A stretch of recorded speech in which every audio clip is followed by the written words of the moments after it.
Qu'est-ce que c'est que la liberté d'expression ? La liberté d'expression, c'est le droit fondamental de ne pas être inquiété pour avoir exprimé, sous quelque forme que ce soit, quelque idée que ce soit. On peut tout dire, sauf ce qui va être susceptible de causer un préjudice à quelqu'un d'autre.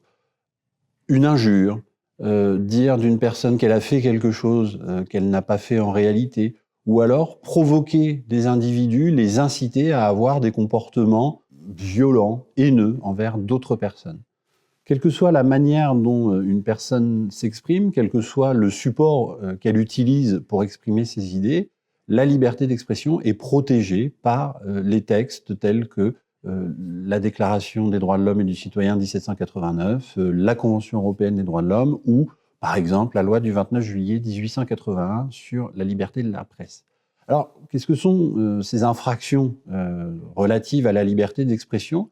Ce sont des infractions qui visent à punir une personne pour ce qu'elle a pu dire ou écrire. Il y a les injures, tout le monde voit à peu près à quoi ça peut correspondre. Il y a les diffamations. Une diffamation, c'est le fait de dire qu'une personne a eu un comportement précis et cela n'est pas très glorifiant pour elle. Ça porte, on dit, atteinte à son honneur ou à sa considération, ce qui est quand même assez large. Et puis, il y a tout le champ des infractions de provocation à la haine, à la discrimination ou à la violence en raison de la religion, de la race, de l'ethnie, de l'origine nationale, du sexe, de l'identité de genre, de l'orientation sexuelle.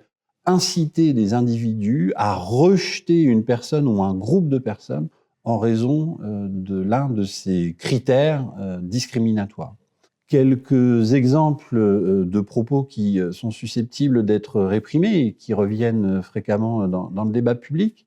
Est-ce qu'on peut critiquer librement une religion ? La réponse est oui. On peut tout à fait critiquer librement une religion dès lors que ce n'est que le principe de la religion concernée que l'on critique et que l'on ne vise pas au rejet des membres de cette religion. Si on dit que la religion juive est une religion qui soumet les femmes, si on dit que le catholicisme est une religion qui asservit les enfants, si on dit que l'islam est une religion violente, eh bien ces propos-là ne sont pas constitutifs d'infractions qui sont susceptibles d'être punies par la liberté d'expression. En revanche, si on dit que tous les délinquants sont musulmans, si on dit que tous les catholiques sont des pédophiles, si on dit que les juifs gouvernent le monde, eh bien là, on crée un climat délétère de haine envers les adeptes de cette religion. Et ces propos-là, eux, sont susceptibles d'être réprimés. Alors la différence n'est pas toujours très nette. Et c'est là où va jouer un élément important pour savoir si oui ou non il y a une infraction. C'est le contexte dans lequel les propos ont été tenus.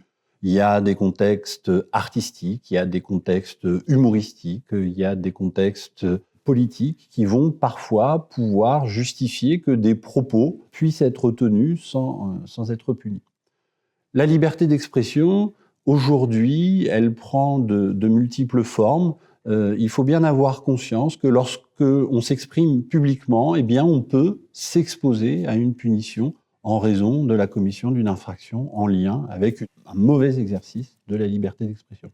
La liberté d'expression, c'est donc également la possibilité, par l'usage de la parole, par la circulation des idées, de combattre une opinion avec laquelle on est en désaccord.